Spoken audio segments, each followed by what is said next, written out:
1. Number 17, Introduction. 17 stands out very prominently as an important number. It is not a multiple of any other number and therefore it has no factors. Hence it is called one of the prime, or indivisible, numbers. What is more, it is the seventh in the list of the prime numbers. B. The prime number series runs 1, 3, 5, 7, 11, 13, 17, etc. 13, it will be noted, is also a prime number and is therefore important, but it is the sixth of the series, hence it partakes of the symbolism of the number 6, and is indeed an intensified expression of it. C. In like manner 17, being the seventh of the series, partakes of and intensifies the meaning of the number 7. Indeed, it is the combination or sum of two perfect numbers, 7 and 10, 7 being the number of spiritual perfection, and 10 of ordinal perfection. D. Contrasted together, the significance of these two numbers is clear, and when united in the number 17 we have a union of their respective meanings, spiritual perfection, plus ordinal perfection, or the perfection of spiritual order. E. In the Bible the number 17 signifies vanquishing the enemy and complete victory in Christ.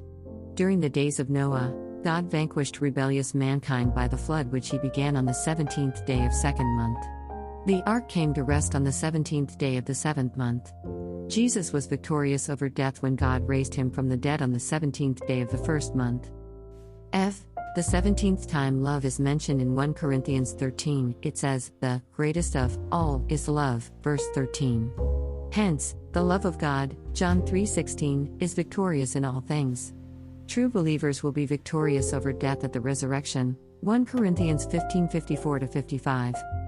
G. The beasts of Daniel 7 have 7 heads and 10 horns, totaling 17. The beasts symbolize world-ruling kingdoms from Daniel's time to the return of Christ, kingdoms which reign victoriously over the nations that reject God's rule. Revelation 13 depicts Satan's end-time system as having 7 heads and 10 horns, again totaling 17. The whole world will worship Satan and the beast, and no one will be able to make war against him, verses 4, 8. He will make war against the saints, verse 7, and have a temporary victory over them. A great and wondrous sign appeared in heaven, a woman clothed with the sun, with the moon under her feet and a crown of 12 stars on her head. 2. She was pregnant and cried out in pain as she was about to give birth.